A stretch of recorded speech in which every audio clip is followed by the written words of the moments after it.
Non-veg को टक्कर देला भली आज गोटे मु भेज्र कड़ी बा सब्जी बा तरकारी नहीं पलि आसी आ भेज भेज जदि आपण मैंने खाऊ नथिबे ना आज मोर यही रेसिपी देखिला परे सप्ताह तो 3 थर निहाती बनैकी खाइबे एटा पूरा ग्यारंटी। और माछ मांस सबू को साइड करी रखिदेवे आ भलिया भेज तरकारी जदि पाखरे थिबो ए भलिया भेज तरकारी बनाया पई हमको किछि भी जिनसर बहुत आवश्यकता नहीं। आम घरे नॉर्मली आम किचन रे जो 2-3टी जिनस थिबो आमे सेया को नेकी आज बनैबा सोया चंक्स र करिबा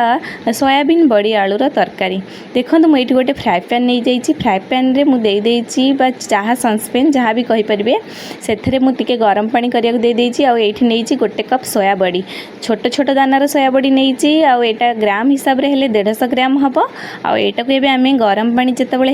हो जो फ्राए पैन जो गरम पानी बसई हो गुनगुना से पकईदबा पकईकी आमे बर्तमान कौन करवा ना ये सोया बड़ी को जितेबाला गुनगुना पानी रे देखिए टिके फुलिलानी तो ताको आमे कौन करवा ना गोटे साइड करके रखीदबा जेहेतु आमर सोया बड़ी को आमे पछरे तो प्रोसेस करवा। एबे देखंतु मु सेम इंडक्शन बसई देली गोटे कढ़ई रे मु एबे दउची कि 3 बड़ चामच मस्टर्ड ऑयल एतिके ऑयल भितर हमर सबु हेई जिवो माने आलू भी भाजी हेई जिवो आ सबु भी हेई जिवो। देखंतु मु जो तेलटा पूरा गरम हे गला मु एठी 2टा मीडियम साइज रा आलू नै जाईची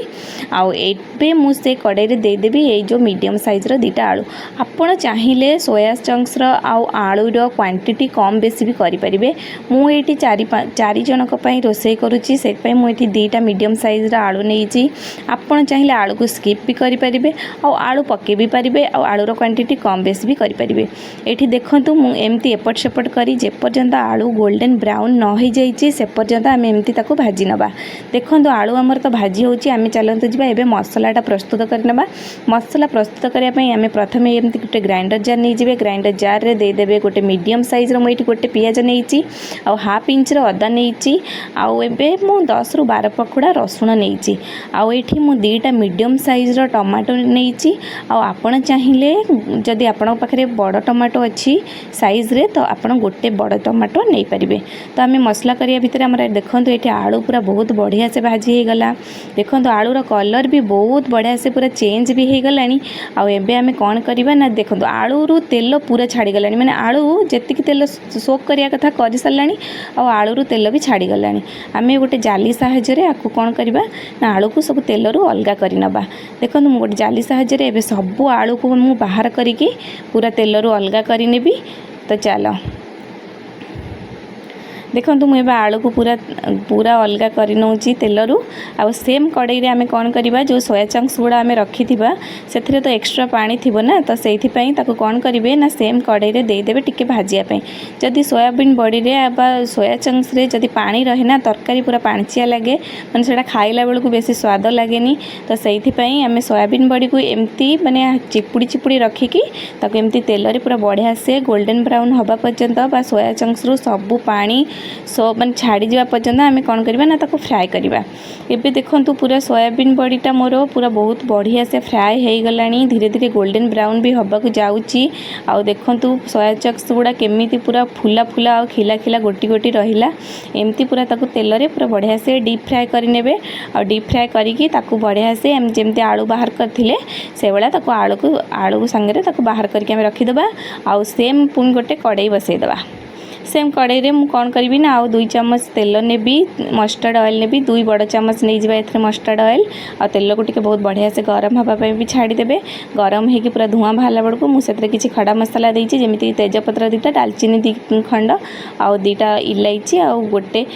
सॉरी 2टा जो हमर लवंग एमती सब खड़ा मसाला जहाँ भी आपन पाखे थिबो आपन सेटा देके टिके जस्ट ताको फ्राई करिवे। तापर आमे जो मसला पेस्ट करके आनिक रखिथिबा ताको वर्तमान ये तेल रे आमे सब देई दबा। सब देकी आमे कौन करवा ना ताको टिके एपट सेपट करी माने मसला रू जेमते अदा रसुण पियाजर कंचा बास्ना जीवा पर्यंत आमे ताको एपट सेपट करी भाजीबा बा कषिबा। देखंतु ताको एमती एपट सेपट करी तेल रे कसिबा द्वारा आम कौन हुए ना पियाज रसुण अदार जो कंचा बास्नाटा कंचा स्मेलटा सेटा चल पलाए। जितेबाला टिके मसला को आप कषिदेवे ना तादेह किसी गुंड मसला आम आड करवा जमीक आम जमा भी सोया चंक्स आलू रे लुण दे नथिले तो स्वाद अनुसार लुण देदेबा जीरा पाउडर धनिया पाउडर गरम मसला हल्दी गुंड लंका गुंड आउ सबू टेस्ट को बालांस करने हाफ टेबल स्पून देदेवे कौन कहले चीनी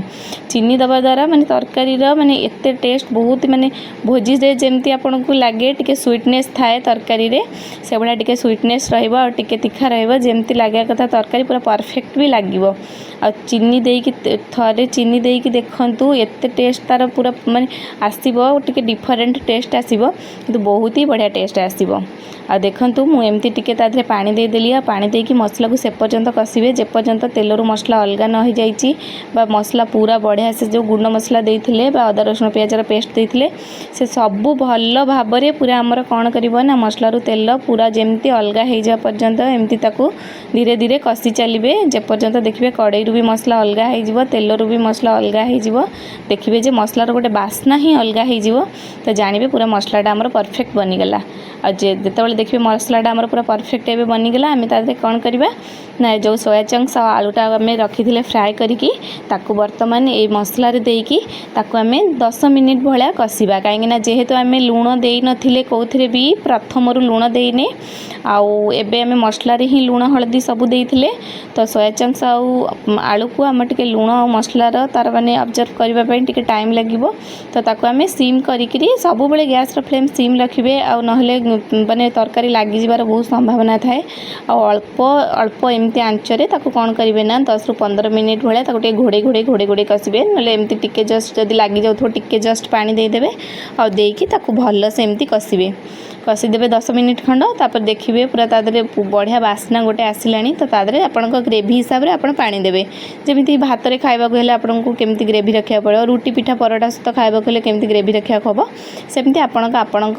हिसाब अनुसार आपण अनुमान अनुसार आप पानी देदेवे बा ग्रेवी बनईदेवे मु मोर एमती अल्प पानी देती बट मोर ए पानीटा टिके मरब आहरी पानी मरला परे मोर बहुत ही बढ़िया मान तार ग्रेवीटा बहुत बढ़िया हो एबे देखो मु पानी देदेली पानी दबा परे 10 मिनिट भाया फुटई देवे कहीं तेल मसला सबू माने सबू तक सहित मिसीज तापर आम कौन करवा ना टिके गरम मसला तो आम मसला देते आउ टिके जस्ट ऊपर गरम मसला देदेबा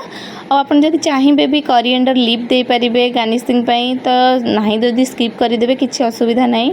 आउ ए भला देखंतु मोर पूरा रेडी हो गला सोया चंक्स रो करी देखंतु सोयाबीन बड़ी कड़ी कहींपारे सोया चंक्स करी कहींपारे आ खाइबा भी बहुत ही टेस्टी थिला और डिलीशियस जेतिकी देखा जाउची सेतिकी भी टेस्टी थिला आउ थरे मो शैली रे निहाती भाव में ट्राए करेंगे आ केमिति लागिला मते कमेंट में निहाती जनइबे। रहुची नमस्कार जय जगन्नाथ।